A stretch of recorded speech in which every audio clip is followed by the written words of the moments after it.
All right, everyone. Hi, welcome to the class. Hello, Arshia.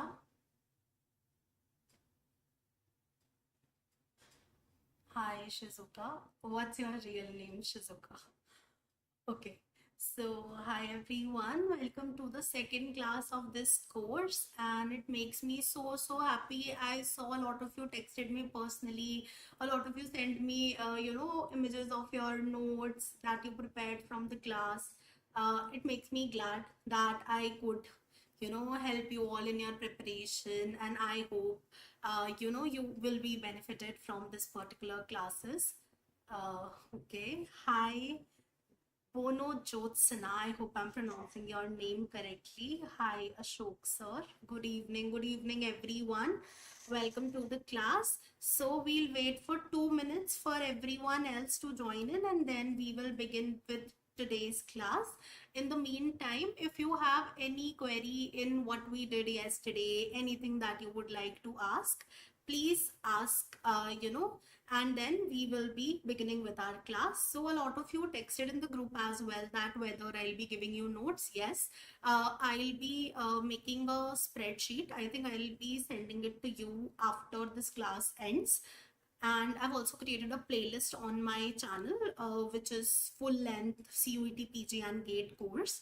So those who are preparing for CUET as well as GATE, you can join this course because the syllabus is pretty much similar. You will see that the topics are pretty much similar, but the pattern of questions, the way the questions are asked are slightly different in both the exams. Even the type of questions which are asked are also slightly different. Shizuka is saying, ma'am, where can we find PYQs about these topics? I will be, doing the PYQs alongside. Uh, in addition to that, I think I've taken few classes on this channel itself where I've done the analysis of 2023, 2022 paper which is there. Apart from that, I'll try to add whatever I can add in the spreadsheet, wherein a lot of PYQs, papers from Jamia, papers from Delhi, earlier there was DUET which used to happen. So I'll add those so you can practice from there. There's a power within book as well, wherein there are a lot of questions. You can practice from that as well. Arshia is asking, ma'am, should we know who gave various philosophical schools, like who gave determinism, who gave nativism? Could you please share the drive link of books? Yes, I will be sharing Bono Jyotsana. Look, there are no names which are associated. I'll add another slide. Okay. So when we talk about these, philosophical construct like determinism, or nativism, there are no names. There are people who used to believe in those philosophies, but we do not talk who propounded that philosophy, etc. So you do not really need to know the name of person who propounded that, but yes, you can be asked question like who all believed in determinism. Okay, so as we grow, as we learn about the history, I'll be telling you. For example, Freud believed in deterministic approach. Okay, a lot of people, Rene Descartes also believed in innate ideas, nativism, etc. So that you need to remember, but you do not need to remember who gave this philosophy, who was the first person who propounded, etc. Okay, nativism. Nationalism is nothing. There's nothing like nationalism. There's nativism.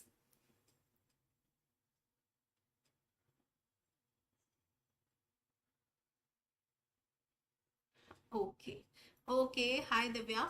So, hi, everyone. We have a good few people here.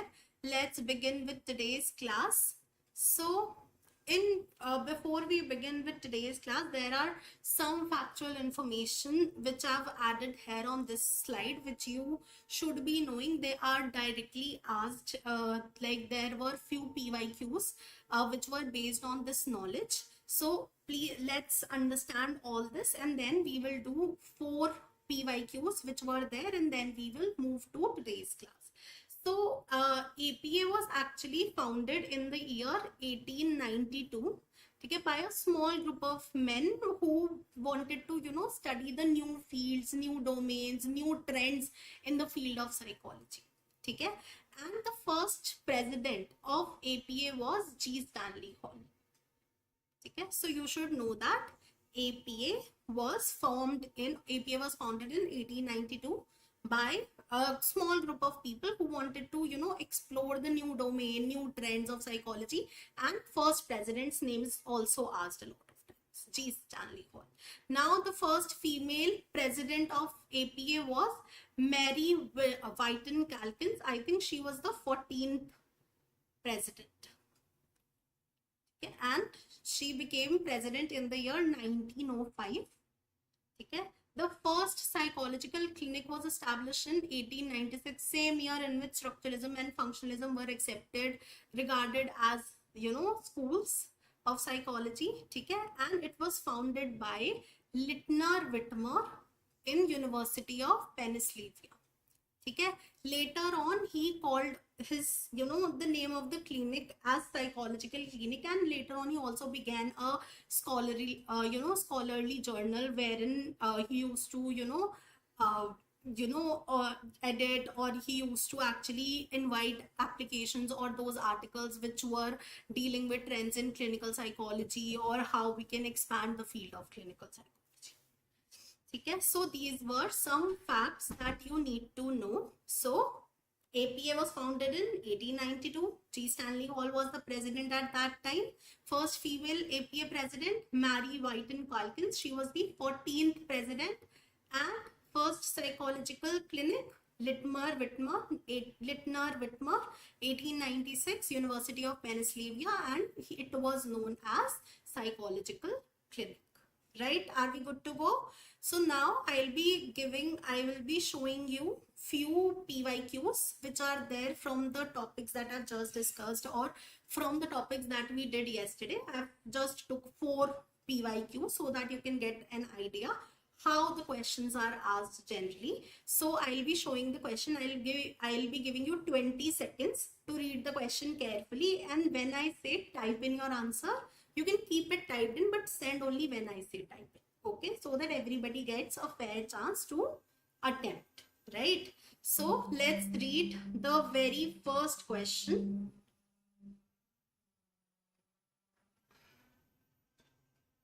Which perspective is often referred as third force in psychology? Please read and try to answer.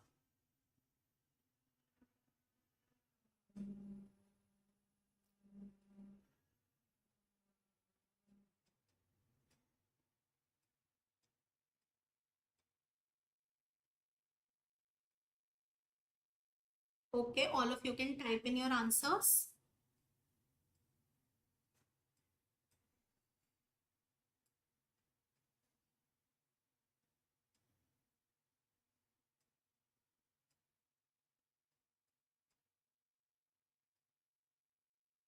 Right, I can see few answers. Yes, all of you please type in.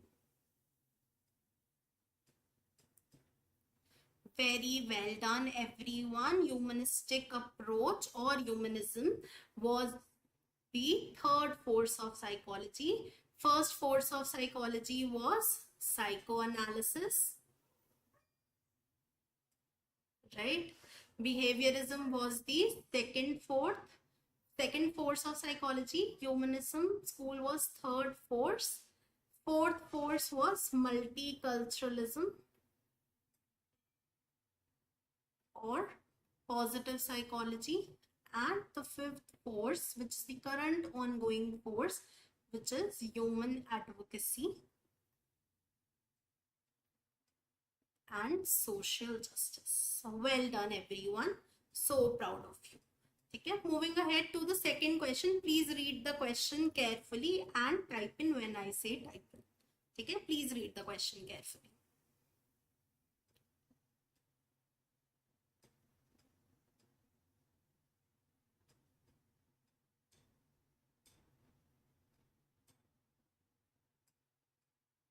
All right, everyone, please type in your answers.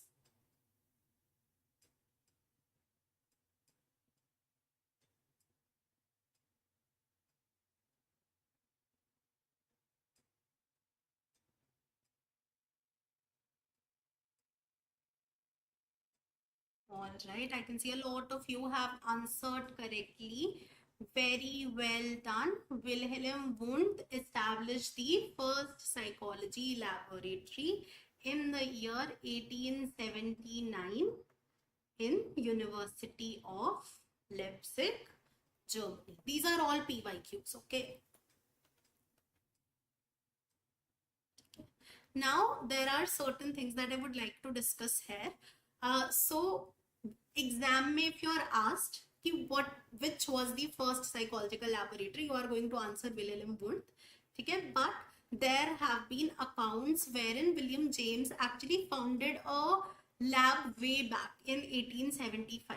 Okay? But his lab could not make a lot of impact because he could not receive funds to sustain the lab, etc. Hence, we do not regard it as the first psychological lab. We regard Wilhelm Wundt's lab as the first psychology lab. Okay? And William James was also more inclined toward the physiological aspects, the evolutionary aspects of it. Hence, Wilhelm Wundt will be the correct answer. Okay? William Stern has, given his contribution in terms of IQ calculations. Okay? And G. Stanley Hall is the first APA president. Moving ahead to the next question, question number 3. Please read the question carefully.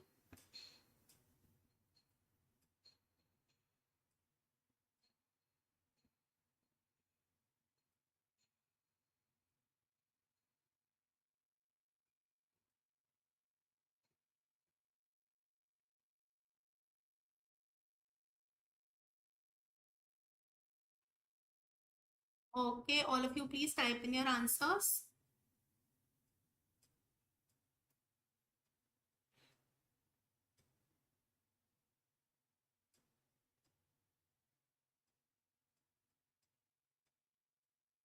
All right, a lot of you have answered correctly again. Very, very well done. Psychology is the scientific study of behavior as well as mental processes. Okay, well done. Now, fourth and last PYQ that we are going to do today. Please read it carefully and try to answer.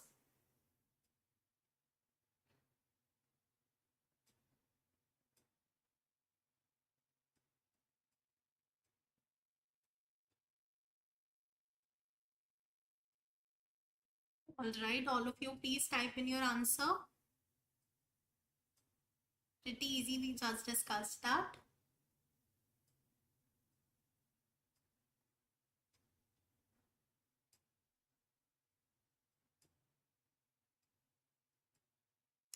Very well done, everyone. G. Stanley Hall was the first APA president, right? We just learned about that. Let's see these other names also which are written here. So James McKean Cattell actually was the first person to use the term mental test. Okay, so you can say that he coined this term. Okay. Then Sir Francis Galton, one of the initial level of IQ testing wherein there were still people who were interested in the anthropometric methods. Okay, so he is related to IQ testing. And we know William James, founder of functionalism. He has his work actually deals with adaptive functioning of mind, etc. Okay, so that's the 4 PYQs that we did on the basis of the topics that we did yesterday. Similarly, we are going to do some 4 or 5 PYQs every day. Okay, so that all of you get this basic idea कि what kind of questions are there, and later we will do full practice. Okay, Arshay is asking, ma'am, I have a doubt. At some places, APA is regarded as American Psychiatric Association. So what is the original full form of APA? देखो, APA initially it was regarded as American Psychiatric Association, but later on, okay, they segregated it to American Psychological Association. They later on introduced a lot of other branches such as ACA, which is American Counseling Association, ASCA, American School Counseling Association. So if you're asked, then you refer it as American Psychological Association. Okay, so it was way back. way back. I will try to tap the year and we'll discuss it tomorrow. In which year it turned and ASCA, ACA, etc. When did they form? Okay. So that's about it. Now let's finally begin with today's class. So in today's class, let me add another slide. So in today's class, we will begin with the Greek philosophers. Okay, we are going to read about, you know, 4 major philosophers. We'll see how much time permits, but we will try to cover Hippocrates, Socrates, Plato, and at last Aristotle. So we can say that today we are more of focusing upon the Greek heritage, the Greece heritage, what they contributed to the understanding of mind, behavior, mental processes, and how it served as the cornerstone of what we understand today as modern psychology. Yeah, so let's begin. So first of all, Hippocrates. Hippocrates is also referred as father of medicine. You all must have read about this. Key doctors take an oath before they actually start practicing. When they get their degrees, when they are having their convocation, they all take a doctor's oath. Have you heard about that? I will treat all people with integrity and everybody equally, etc. Have you heard about that? That they take an oath, they will not say no to any patient, etc. Have you? Okay, yes, okay, some of you have. So basically the oath that we understand, it is known as Hippocratic oath itself. Okay. So he has contributed a lot to the field of medicine. Okay, it is way back, right? It is around like 460 to 377 BC was his time when he existed. So you can see that this theory, his beliefs are way old, right? So he was someone who actually believed in natural healing. He said that no matter what are the diseases that the person is going through, whether they had some kind of organic injury, anything that they are suffering from, we need to treat them via natural healing, via some natural practices, maybe mindfulness, maybe Ayurvedic like practices, right? So his theory is also known as somatogenetic theory. Why? Because he believes that everything is caused by natural factors. Hence, we need to focus upon natural healing. Okay, so all the disorders, let it be mental, physical, he says that all are caused because of some natural factors. Now it can be maybe genetic composition of the person, maybe their parent had disorder, now they have a disorder, maybe because of some, organic, some actual physical damage which might have happened to them. And he also mentioned about the imbalance of bodily fluid, right? So he believed, his theory is known as somatogenetic theory, which means there are natural causes behind any diseases, any disorder, let it be mental, physical, and he focused upon natural healing as well, right? Now we are going to see that there was this Greek philosopher way before Hippocrates as well, Empedocles. Okay? So he basically said that all human beings are made up of 4 elements. Like in India also we say that Jal, Vayu, Prithvi, Agni, right? So similarly, we also understand a 5th element, which is ether, right? But herein they say that all the human beings are made up of these 4 elements: earth, air, fire, and water. And Hippocrates agreed to that. He said, yes, indeed, we are made up of all of these elements, and he associated some kind of bodily fluid with that. Okay, so there were 4 bodily fluids. So please understand this. Hippocrates only mentioned about these. Okay, Hippocrates only listed the bodily fluids which are present in an individual, and what element are they related to? You do not need to remember element for your CUET PG exam. I've just added as extra information. But he only mentioned these four bodily fluids. Later on, there was a student of Hippocrates, which is Galen. He basically extended his theory and he attached temperament, personality, characteristic, personality traits to those humors which are there, right? So Hippocrates talked about bodily fluid, but his theory was later extended and attached to temperament of, temperament, personality trait, etc. by Galen. Okay, so let's talk first of all about these four elements. So there are these four elements. First of all, we have phlegm. Phlegm is the what do we say it in Hindi? Balgam, jisko hum bolte hain, mucus like substance, fluid which is there in our body. Okay, then blood. I hope everybody knows blood. Yellow bile. Okay, some juices which are produced by our internal organs. Okay, and black bile. Okay, so earlier Hippocrates believed that all the individuals are made up of these four bodily fluids, these four body humors, and if there is going to be any kind of imbalance, right? So if there is any kind of imbalance in these fluids, okay, it will lead to some sort of mental or physical disorder.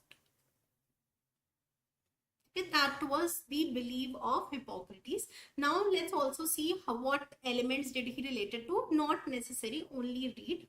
Okay, I'll add here. He only read this. You do not need to remember it for your exam. नहीं आता है generally, but read कर लेना just in case. Okay, so he associated earth with black bile, air with yellow bile, fire with blood, and water with phlegm. Okay, and obviously when he believes that we need to have a proper balance of these humors. If not, if there is any kind of imbalance, it will lead to any kind of illnesses. Now, Galen later on expanded and gave the temperament, okay, which is driven from a Latin term temper, okay, which means to mix.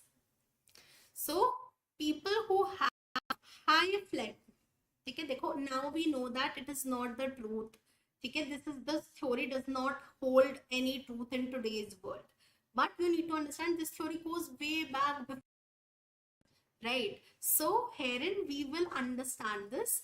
He believed that these are four humors which are in equal balance, okay, which are there. If any humor or any kind of fluid is more, okay, then it is going to cause some kind of issue in a person's body. Okay, let's see what kind of issue.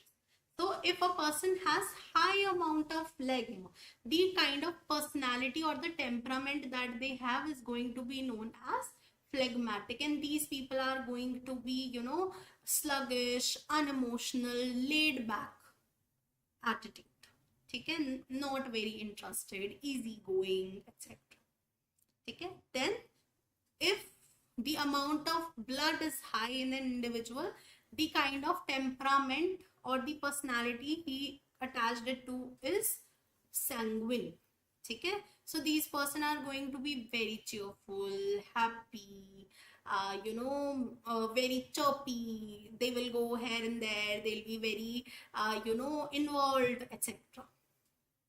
Then yellow bile, the personality which they have attached to it or the temperament which they have attached to it is choleric. Okay, and these people who have more yellow bile, these people will be irritable. Okay, they will be irritated. Okay, they will be quick tempered. They'll have aggressive tendencies. ठीक है, and at last black bile, it is associated with a personality temperament of melancholia, ठीक है, melancholic personality or melancholic temperament, and they are going to be very sad, very moody, so low mood basically most of the time, ठीक है, they would maybe uninterested in some tasks, ठीक है, they would not be that much interactive, ठीक है, typical signs of unipolar depression that we say. Okay, so as we know that this Hippocratic theory is also very much aligned with the personality theories that we read, and this theory is actually the cornerstone in the field of personality theory or the field of personology. Okay, so that is majorly about the Hippocratic theory. If you have any doubt anywhere, please let me know. Then we will move ahead further.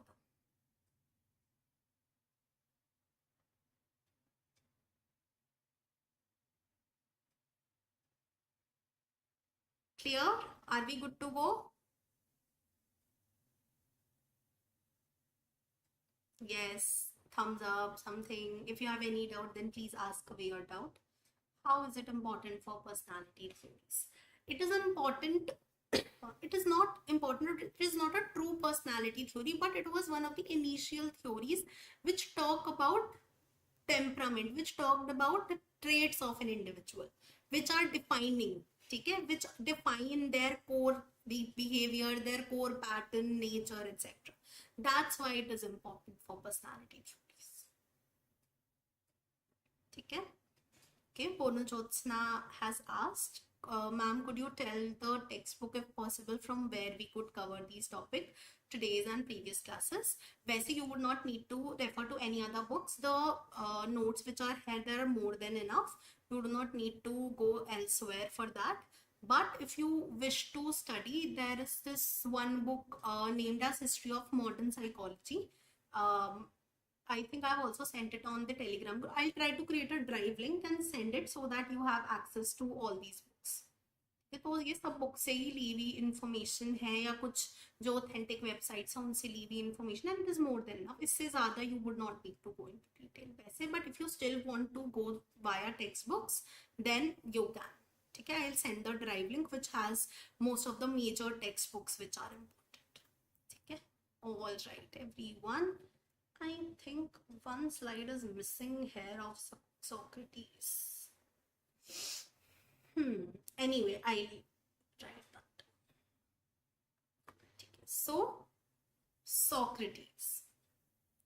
So now when we study about the basics, the basic understanding of Greek philosophy, okay, we saw Hippocrates was more interested in medicine, more inclined towards the personality theory, etc. Then comes Socrates. So Socrates was someone who believed in the field of dualism. ठीक है, देखो कि who are people who believe in dualism? Who are people who believe in dualism? Quickly.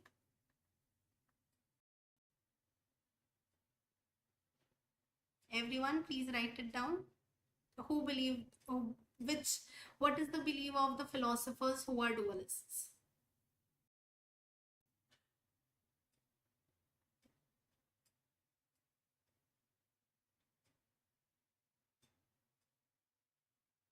Believe in mind and body, both. Yes, very well done. They believe that both mind and body exist.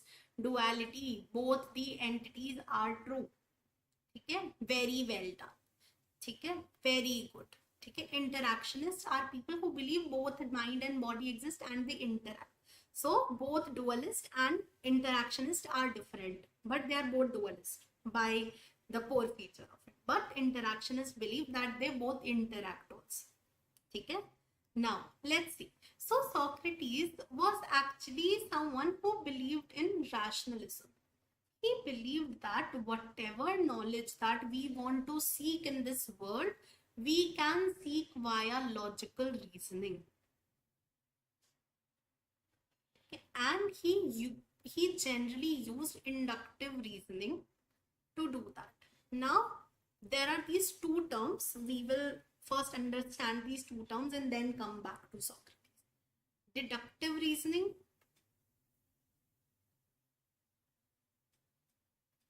and inductive reasoning.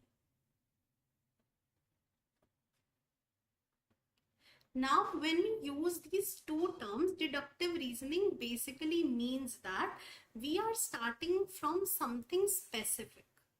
For example, I am starting I'm starting from something generic, something general. For example, I am saying that maybe okay, let me think of an analogy. Okay, okay. For example, all animals have 4 legs. Okay, for example. So now what the person will do? They will analyze everything and anything under the universe. Okay. So if all animals have 4 legs, so the dog that I have, they also have 4 legs. So starting from something generic and coming to something specific. Okay. So we can also say that I saw dog, I saw cat, I saw cows, I saw sheep, etc. I analyzed everything. Okay. And then I finally concluded that all animals have 4 legs. So we started with something generic. There was a wide area that I started with and I deducted that information. I concluded that information in few words, into a crux, जिस चीज को हम बोलते हैं ना summarize करना, to get something together. ठीक है? So that is deductive reasoning. Now coming to inductive reasoning. In inductive reasoning, we start with something specific and we move towards the general idea. So herein, when we talk about Socrates, Socrates said that, for example, if a client visits you for therapy, okay, maybe they are having some sort of adjustment issues. So you are starting from something specific, like I am having a lot of adjustment issues, I do not feel good. Then you keep on probing them. Then you keep on asking them, okay, what do you do generally? What does your day look like, etc. Okay, so according to Socrates, this method is known as Socratic reasoning, which means I can use this aspect of Socratic dialogue or Socratic reasoning. Okay, wherein what do? We ask probing question. We ask, there are a lot of questions. I think I've also taken a class on Socratic dialogue on this channel itself. You can go and you can check it out. So therein I have discussed in detail. There are questions which are related to, there are what questions, there are how questions, there are where question, when question, etc. So for example, if there's somebody who wants to buy a refrigerator, so Socrates believed that no matter what issue that you are having, what problem that you are having, if you ask good enough probing questions, you can get to a solution. So this Socratic dialogue also serves as a cornerstone of today's therapy or CBT, as we say it. So whatever irrational beliefs, irrational thoughts that you have, Socrates says that keep on questioning them, keep on challenging them, keep on asking, various questions in regard to them, and you will get to a solution. You will get to a place wherein they might turn to the rational beliefs. Okay? So that is majorly about Socrates, that Socrates was a dualist. He believed in the existence of both mind and body. Socrates also believed, that whatever which is there in universe to know, we can know everything by using inductive reasoning. Okay, these are the basic philosophies given by Socrates. Now we are talking about a place which was way back. ठीक है, way earlier. So if you have seen in India also, if you would have known about this guru shishya paddhati, or the kind of learning which used to happen previously in India, what was happening? There was a teacher who used to sit and they used to indulge into dialogue with their students, right? That was happening. So similarly, Socrates never wrote anything, he only and only orated his teachings. Okay, so whatever we know of Socrates is because of a student of his that we are going to study about later. So I hope you understand the Socrates only orated his teachings. So a lot of time we say that whatever Socrates taught about, whatever Socrates stood for, maybe it kind of got missed somewhere in translation, or maybe his student did not actually give the correct account of what he wanted to say. Okay, so Plato, his student, later came and he wrote down his teachings. Okay, so for example, if I am teaching you something, or maybe my teacher taught me something, okay, and now I am here and I am teaching you that my teacher taught me that. So there will be some misinterpretations, there will be some thing which will get mixed, missed in between. So maybe it might have happened, but we rely on Plato for all the knowledge which has been given by Socrates. Apart from that, Socrates has also worked in other areas as well. He said that if you want to know anything in the world, if you want to attain the highest of the knowledge, then you need to know thyself. You need to know yourself. Okay, that is what he stood for. He said that there is no philosophy at all which exists if you do not examine yourself, if you do not understand yourself. Okay, and he also worked a lot in the area of virtue and eudaimonia. Okay, herein also there are two terms which we need to get into detail. So there are two terms. First, hedonistic approach, and second, eudaimonistic approach. So hedonia or eudaimonia, both of these terms actually deal with the the way we feel happy, the way we feel pleasure, the way we feel content or satisfied with our life. Okay, so there are some people who are hedonics, some people who believe that if there are more positive emotions, it means I am happy. So those who are hedonics, they would want to maximize the pleasure and minimize the pain. Okay, but we can say that it is a very surface level of understanding our emotion, isn't it? It is, right? But eudaimonic school believes in flourishing. Eudaimonic school believes in meaning of life. They believe that even if I'm feeling sad, even if I'm feeling some negative emotion, but it is giving some sort of meaning to my life, there are virtues, there are morality in my life, that makes me happy, that makes me feel content, that makes me feel satisfied with my life, right? So if we summarize Socrates' teachings, we can say that he orated whatever teaching that was there, which were later documented by Plato. Okay, he was a dualist, he was a rationalist, he is one of the forerunners. Okay, he was one of the initial people who talked about inductive reasoning, right? He also gave this method of Socratic dialogue, Socratic questioning. It is also known as dialectical method. In final PPT, I will add the slide which is missing from this PPT.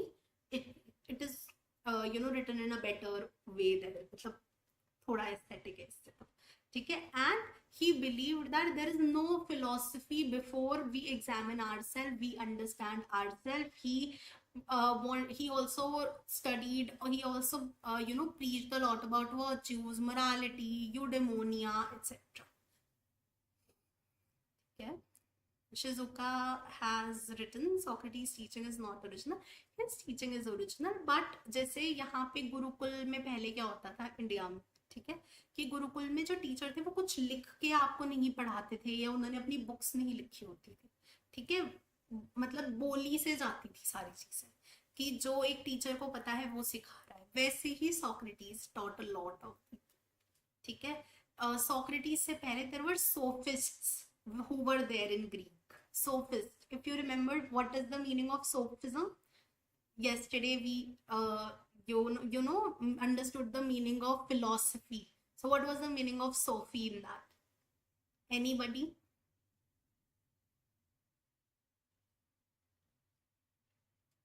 Anybody? What was the meaning of Sophie in that?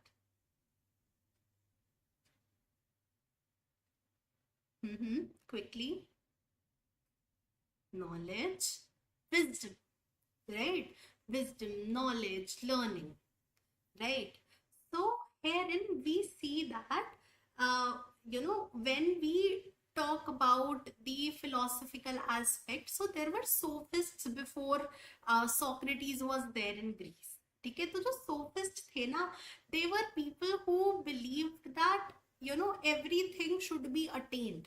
ठीक है, उनको ये था कि victory is the utmost priority, successful, being successful is important, ठीक है.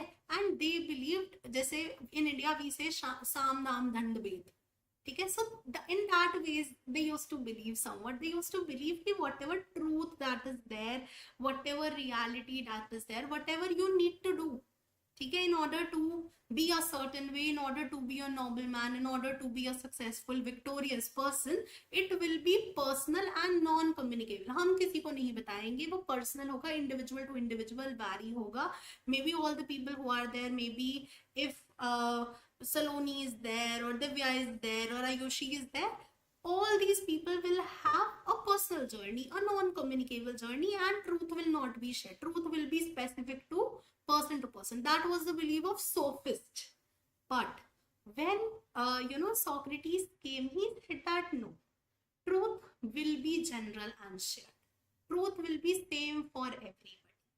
Okay? And he wanted to, he also wanted to understand the essence of various concepts like justice, pity, empathy, etc.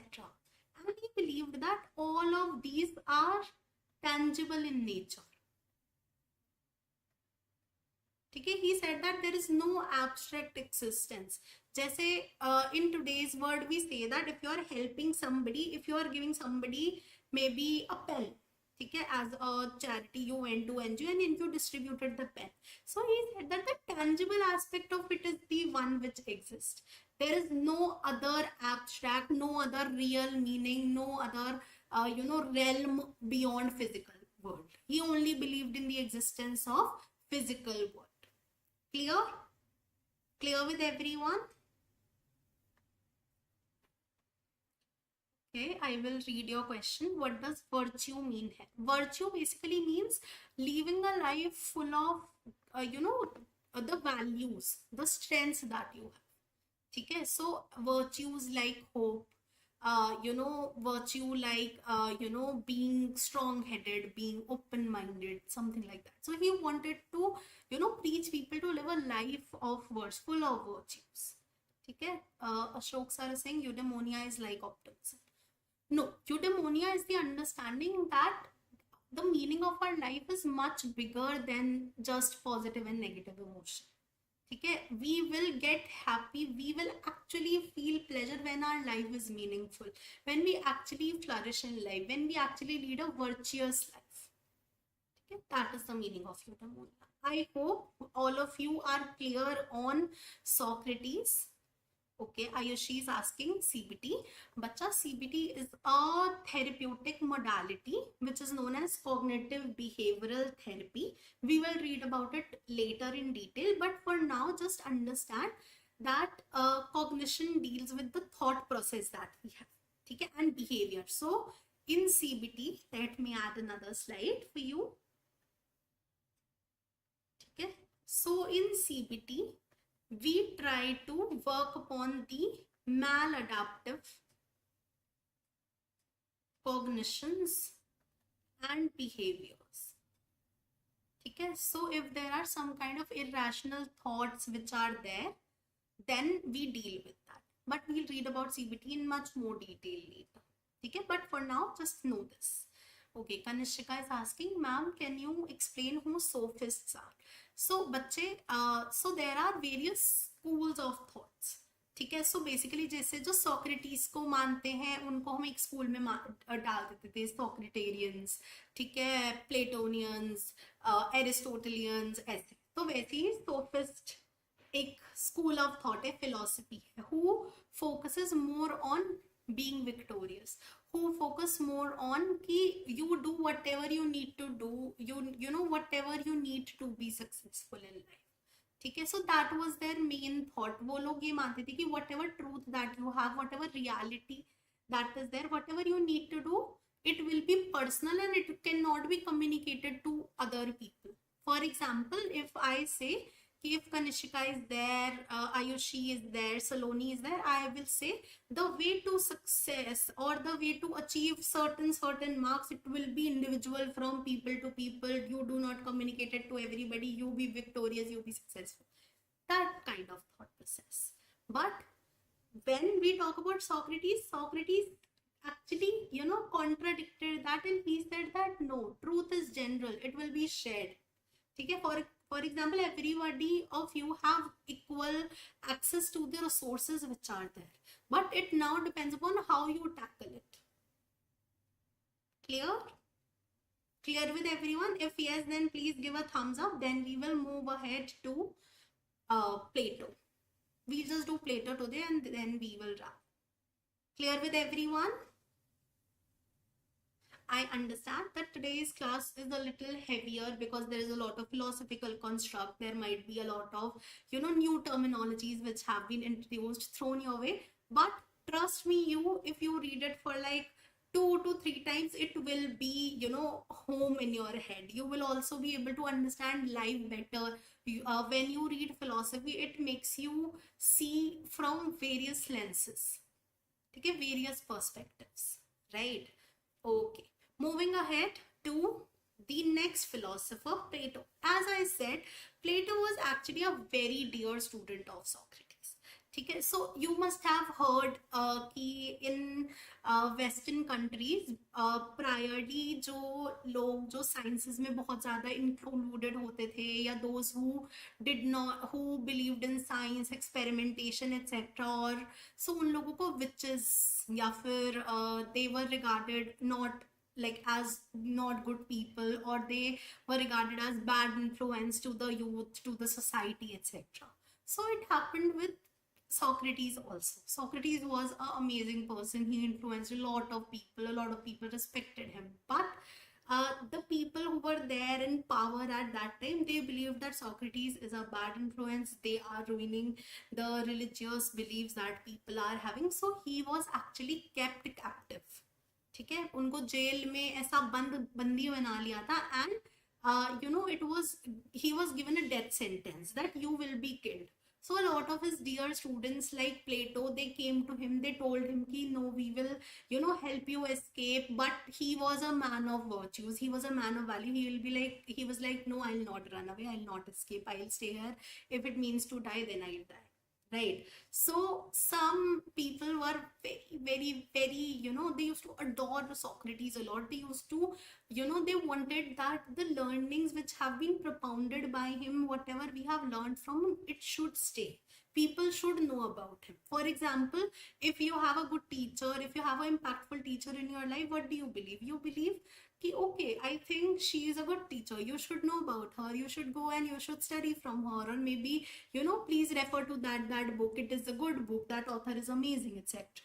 Right? So similarly, Plato wanted that world should know about Socrates' knowledge, right? So he reported whatever thoughts and methods that his teacher propounded. Amazing student, right? Like a very dedicated, passionate student, you can say. So whatever Socrates said, Plato somewhat agrees, we can say. Okay, so whatever Socrates said, Plato agreed, right? So Plato did what? He wrote a lot of allegories. Allegories are like short stories. Some long stories were also there. Okay? So what he used to write, he used to write a dialogue. For example, if I am writing a story and I am writing a dialogue between Sanya and Komal. So Sanya will say something, Komal will say something, then Ayushi will say something, right? So he used to write stories like that. He used to write analogies, real life stories like that. And the main character was Socrates in most of these stories. Okay? So a lot of time it is reported that maybe it was taught to him in the class and he was reporting that, etc.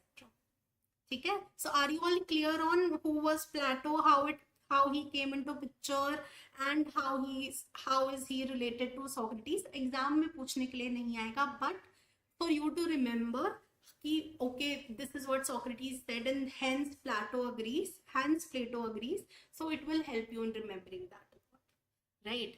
Moving ahead. So as Socrates, Plato was also a rationalist, Plato was also a dualist, right? Now we will discuss few allegories which are important. Allegories which were written by Plato. He has written around, I think, 126, some 156 or 126, I think 126 allegories. And he has wrote various books like Phaedrus, Republic, etc. Okay, so we are going to discuss two major allegories, and we will then contrast him a little with Socrates. Okay, so the first allegory that we are going to read about is allegory of chariot. Okay, so in his book Phaedrus, he basically wrote this particular allegory of chariot wherein Jesus was actually going for some kind of procession. Okay, so he said that, as you can look at this picture, this is the chariot and it is being pulled by these two winged horses. Okay, one is a black horse and another is a white horse. Okay, so the black horse is known as mortal horse. Okay, black horse is representing the obstinate, the rigid, very stringent nature of a person. The nature wherein the person will want to achieve anything and everything, self-centered, self-obsessed, obsessed, obstinate version of it. So the black horse is kind of like a person's appetite. Okay? For example, what is the motivation of a person's appetite? We feel hunger, we feel thirst. Okay? The basic needs that a person feels. That is the motivation of the black horse. They want to fulfill all the impulses which are there in the world. They want to attain everything. They're very rigid, very strong-headed on that. Right? Now comes the white horse. White horse is known as the immortal horse, and it is kind of symbolizing the spiritedness of the individual. They are kind of determining the moral side of the individual. They are talking about the nobility, humility that a person should have, right? And then comes the charioteer, the one who is pulling, the one who is kind of trying to balance the white horse as well as the black horse, right? So this charioteer is representing a person's soul and it is driven by reason, right? Okay, so I would like to ask all of you, which theory does it align with? Which modern psychology theory have you read which is similar to that? Very good, Divya. It is like ego and super. Very good. Okay. So we can say that maybe Freud took some inspiration from there, right? Because this theory was given way back, this allegory was given way back before Freud actually came into being. So this theory, this particular allegory basically says that there is this charioteer who is the reason. ठीक है. So now you can totally relate it with the what do we say, the theory of Freud, and you can easily understand that. ठीक है. So this is like our super ego. ठीक है. The moral self of the individual. ठीक है. This black horse is like the id, the pleasure driven self, the immoral self. ठीक है. And the charioteer or the soul of the chariot is like our rational self. So this page, once you go through this, like all of these notes, you can see that this is these whatever it is written in inverted commas, you can see that ये as it is allegory से उठाया हुआ है. allegory में जो लिखा है वो लिखा है. You can read it for your knowledge, but whatever we have discussed, that is more than enough that you need to know. ठीक है. So we can say that the id or the immortal, the mortal being, ठीक है, मतलब the being which is they are meant to die someday. ठीक है. They are lover of gain. They would want to gain everything and anything. They would want to fulfill all the wishes in the world. ठीक है. When we talk about the superego side or the white horse, they are lover of victory, victory which is virtuous in nature. ठीक है. And the one who is the rational self, they are lover of the wisdom. They would want to gain knowledge. They would want to know both the sides and then decide what is right, what is wrong. ठीक है.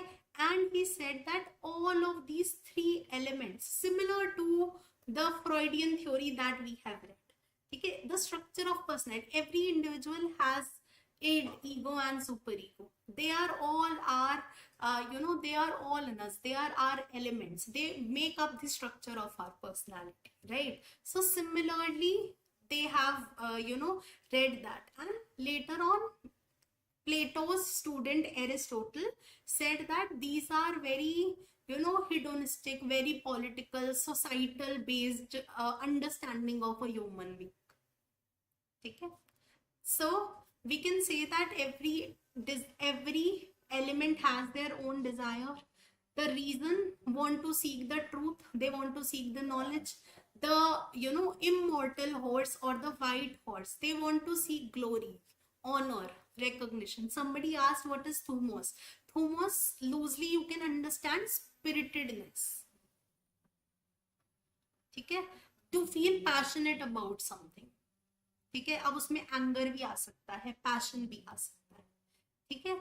And the black horse, which is the mortal horse, they are their motivation is the appetite for food, drink, sex, material wealth or anything, right? And all of these sources, all of these what do we say, elements are going to aim for something. ठीक है. So Plato ने ये भी describe किया. It is not that important, you can just read it if you wish to. ठीक है. Plato has said that you can say the motivation or the aim that a person has, so it will be the highest in the reason self. ठीक है. So this charioteer, they will be most motivated than all of the other elements in the picture. Then comes the thumos or the spirited or the white horse, and at last are appetites. ठीक है. And when we use all of these individual elements, that's when we can get to the idea of eudaimonia. When we are able to harness, when we are able to control the mortal side of our personality, the immortal side, and the reason or the rational self of the personality, that's when we can reach to the stage of eudaimonia. Shizuka is asking, ma'am, how is victory and gain different? देखो, gain is, for example, you must have heard this saying कि somebody won the battle but lost the war. Okay, it is like that. So for example, when we talk about this black horse or the mortal horse, okay, who is deemed to die someday, okay, they only focus on the basic physical kind of gains which are there. Let it be our basic needs, let it be material wealth, etc. So they just want to gain whatever they can gain. They do not think about the foresightedness, they do not think about the virtues, they do not think about the nobility, they do not think about ki whether I will be recognized or honored in the society. ठीक है. So victory means the virtuous victory. Victory means that I am winning with glory. For example, अगर एक player है, ठीक है, if you remember, I am not able to recall the exact match which was there. So okay, let's not quote this example if I'm not able to remember clearly. For example, if there are two soldiers who are fighting in a battlefield, right, and one soldier comes and maybe when the other soldier is not even looking, they stab him in his back and the soldier dies. So you'll be like, okay, you won, but it was not a glorious victory, it was sad. Okay, so that is how they have segregated gain and victory. Victory is for glory, honor, recognition. अगर आप एक battle में लड़ के आए हो, जीत के आए हो, it will give you victory अगर वो glorious है. But if you have done something which is bad, which is inhuman, which is very based on your selfishness or pleasure or your obstinate nature, then it is just a gain for you. It is not a victory. Understandable ki how victory and gain have been segregated or distinguished here.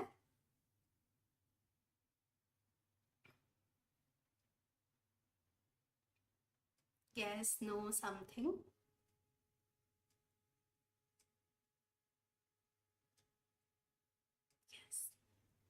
Okay, everyone. I think we have discussed it in much detail. Okay, you just need to know. I will, summarize everything up for you all. So, in allegory of chariot, okay, there have been 3 elements of an individual which have been discussed: the charioteer, okay, and the mortal horse, which is the black horse, okay, which will do all kind of immoral activities also to gain. Okay, then comes the immortal, अमर जिसको हम बोलते हैं, ठीक है, immortal horse, which is the white horse, which will be moral, which will be noble. ठीक है. Charioteer is the rational self of the individual. It deals with the reasoning. ठीक है. They have love for knowledge. They would like to gain wisdom. ठीक है. And they have the highest motivation out of all, because charioteer is the person who has to reach the final destination, right? So their motivation, their aim is the highest of all. Then comes immortal horse. They are motivated by glory, recognition, honor, etc. Okay, and they come second in terms of motivation. Okay, to gain glory, recognition in the society, that comes second. And at last, our appetitive self, which will be more interested in just our gains or fulfilling our impulses, etc. Okay, I hope you are clear with all of these aspects. I will once relate it to the theory of Freud also, so that you have a better understanding. So charioteer is like what? It is like ego, balancing between our id, which is the mortal or the black horse, as well as super ego. Okay. Clear with everyone?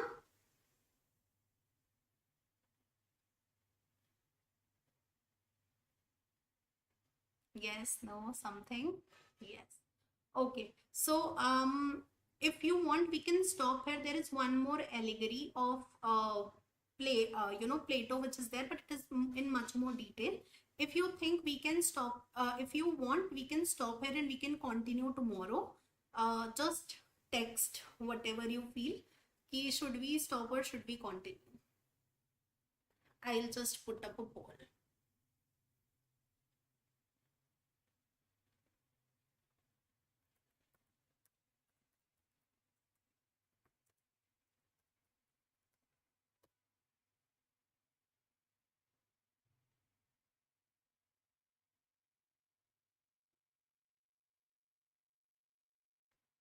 I hope all of you can see the poll. Quickly engage with the poll. Okay, it's going 50, 67%. Okay, some are saying tomorrow, some are saying continuous, some are saying as you feel. Okay.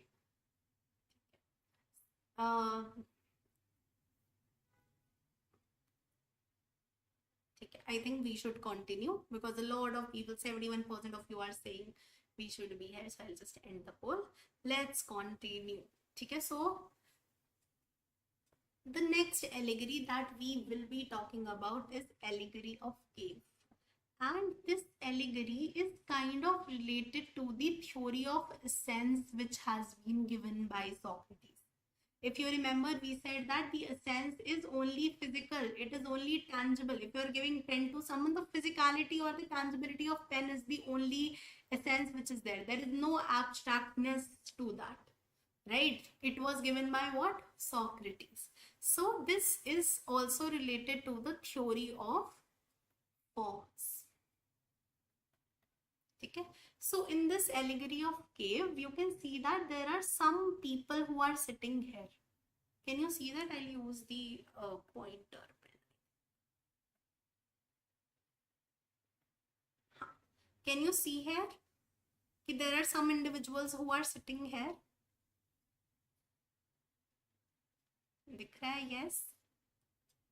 So herein, this allegory basically says that there are some individuals who have been kept captive for their whole life. मतलब जब से उनको समझ आई है तब से उनको बंदी बना के रखा हुआ है. ठीक है. अब यहाँ पे क्या है कि रास्ता है बाहर जाने का, ठीक है, या फिर बाहर से अंदर आने का. एंड ऑन डेली बेसिस कुछ सोल्जी का सामान लेके जाते हैं, कुछ नॉर्मल लोग पास बाय करते हैं, एक्सेट्रा. एंड यहाँ पे there is this flame of fire which is there. ठीक है.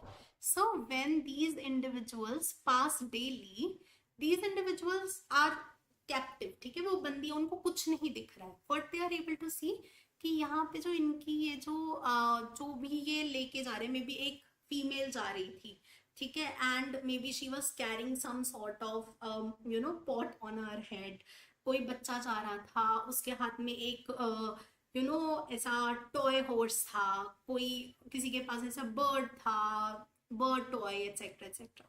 ठीक है, या फिर वो सोल्जर्स जा रहे हैं, बस यहाँ पे आकृति बनी हुई है. There are some forms which are there and when they are reflected, ठीक है, जो हमारी ये जो फायर फ्लेम है उससे there are some shadows which are being made here.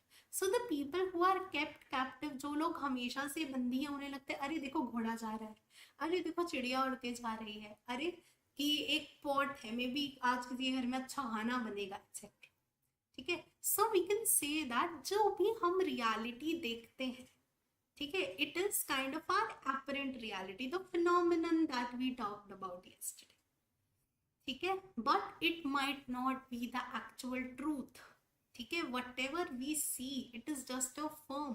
सो अगर मैं इसको एक लेमन लैंग्वेज में आपको बताऊं, सो what Plato is trying to say that if you have maybe a pen in your hand, so what you are seeing, it is only one of a form of pen. There can be multiple form of that pen, there can be multiple way in which it can be expressed in the metaphysical interaction. ठीक है. Now you tell me one more thing. ठीक है, if by chance ये जो बंदी बने हुए लोग हैं, those people who have been kept captive, if they were able to escape and they were able to move out and they were able to see कि अच्छा whatever we were seeing from so long, it was all a lie. ठीक है, there was nothing true to that. There were no horses, there were no birds, there was nothing.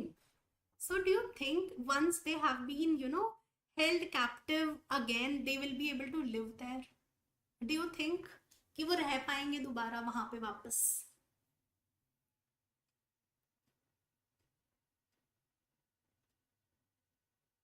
Sometimes we see people, we see that, oh, you are so illusioned, you are so delusioned, आपको लगता है कि this is the reality. But if they actually get to understand what is true, they will not be able to live with that. Right? A lot of people who are in bad relationships, a lot of people who are, maybe in abusive marriages. Okay? If they get to see the reality or the real aspect of it, they will actually B blown away. कभी कभी हम जैसे बोलते हैं ना, प्यार में अंधे हो गए टाइप, हम बोलते हैं आंखों में पट्टी बन गई type. So this is the kind of form of reality that we experience daily, which might not be true, right? So he says that there is an interplay of the shadow and reality. The shadow that we see in our life daily, the apparent reality that we see, it might not be true at all, and reality might be completely different. Clear? Is it clear to everyone what is allegory of cave trying to say about reality, shadows and reality? So whatever we see, whatever we deem as true, it might not be true at all. Okay, it is just a delusion. Okay, now I am going to contrast Socrates' theory and Plato's theory. So when we talk about essence or meaning of things, Socrates also believed in that and Plato also believed in that, right? But when we talk about the abstract existence, okay, which means the metaphysical existence of something, Socrates said no. Socrates only believe in tangibility. But when we talk about Plato, Plato said yes, there are ideation. If I am able to look at a chair, that might be just one form. The chair might exist in multiple form in various dimensions. Okay? And at last, how do they study this essence? Socrates used the method of Socratic dialogue or the dialectical method. Whereas on the other hand, Plato used the method of idea plus metaphysical reality. Clear onto that? Are we all clear? What is essence and how Socrates and Plato viewed essence differently? Clear with everyone? If you have any doubt anywhere, please let me know.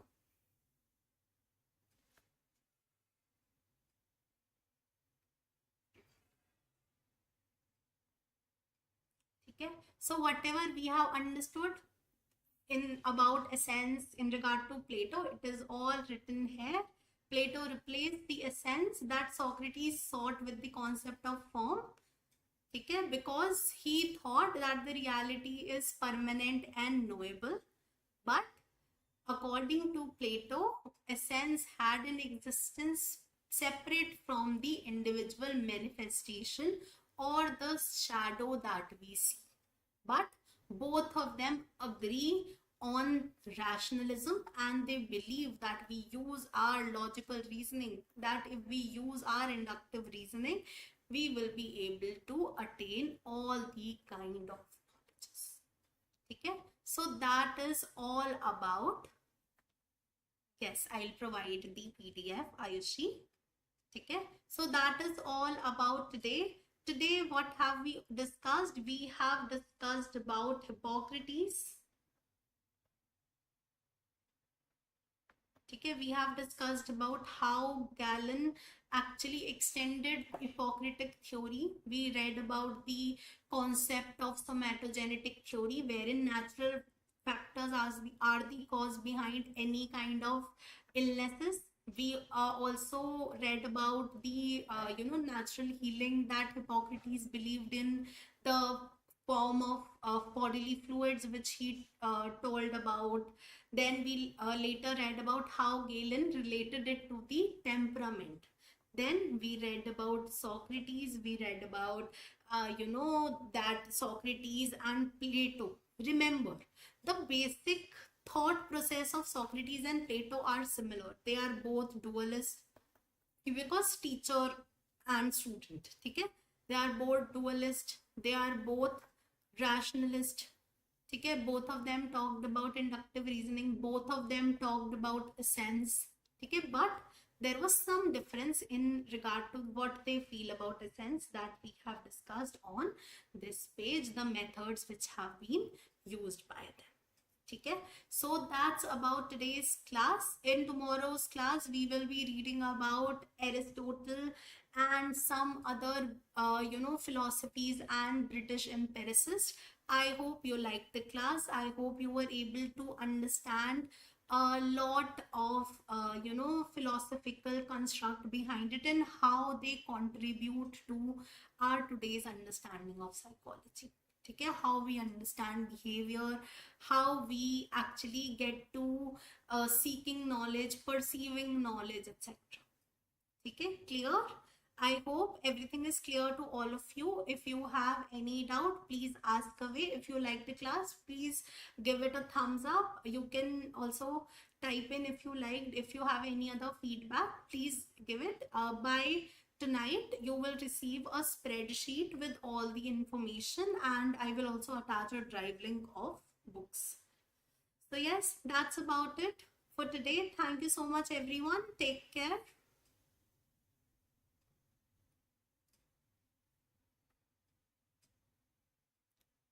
All right, everyone. Bye bye. Take care.